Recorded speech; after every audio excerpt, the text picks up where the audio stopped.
तो मैं आज आपके साथ शेयर करूंगी बीफ पाई रेसिपी। ये जितने दिखने में खूबसूरत है इतने खाने में ही लजीज हैं। आपने करना क्या है, आपने वीडियो को फॉलो करना है। तो मैं आपके साथ कुछ टिप्स एंड ट्रिक्स के साथ ये वीडियो शेयर करूंगी। तो आइए वीडियो स्टार्ट कर लेते हैं। बिस्मिल्लाहिर्रहमानिर्रहीम। तो आइए वीडियो स्टार्ट कर लेते हैं। सबसे पहले हम ये साबुत धनिया 1 टेबल स्पून इसे हम दरदरा पीस लेंगे।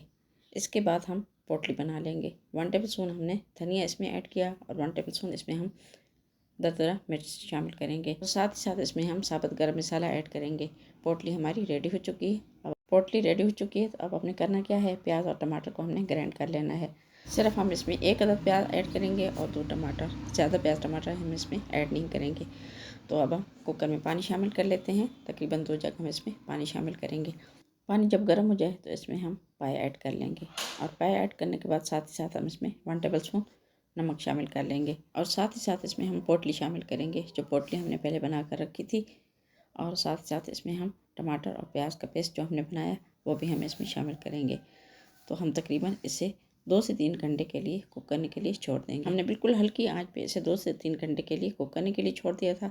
तो अब तकरीबन पाए इस तरह से गल चुके हैं। तो थोड़ी सी देर हम और इसे गलने के लिए छोड़ेंगे, तकरीबन आधा घंटा हम और इसे गलाएंगे। तो अब हम इसमें 1/2 टेबल स्पून इसमें हल्दी शामिल करेंगे और 1/2 टेबल स्पून इसमें हम लाल मिर्च शामिल करेंगे। अगर मेरी वीडियो अच्छी लगे तो दोस्तों के साथ शेयर करना मत भूलें। अगर आप मेरे चैनल पर न्यू हैं तो प्लीज़ मेरे चैनल को सब्सक्राइब कर दें। तो पाए बिल्कुल रेडी हो चुके हैं, मुकम्मल गल चुके हैं। तो आप देख सकते हैं पाए कितने अच्छे से गल चुके हैं। गोश्त और हड्डियाँ बिल्कुल अलग हो चुकी हैं। तो पाई के लिए अब हम तड़का तैयार कर लेते हैं। थोड़ा सा हम इसमें ऑयल ऐड करेंगे और 2 टेबल स्पून इसमें हमने लहसुन अदरक का पेस्ट शामिल कर लेना है। लहसुन अदरक के पेस्ट को हमने हल्की आंच पे फ्राई करना है। इसका हमने ज़्यादा कलर नहीं चेंज करना, बिल्कुल हल्का सा जब कलर इसमें चेंज हो जाएगा तो लहसुन अदरक अच्छे से भुन चुका है। अब हम किसी भी ब्रांड का पाई मसाला शामिल कर लेंगे।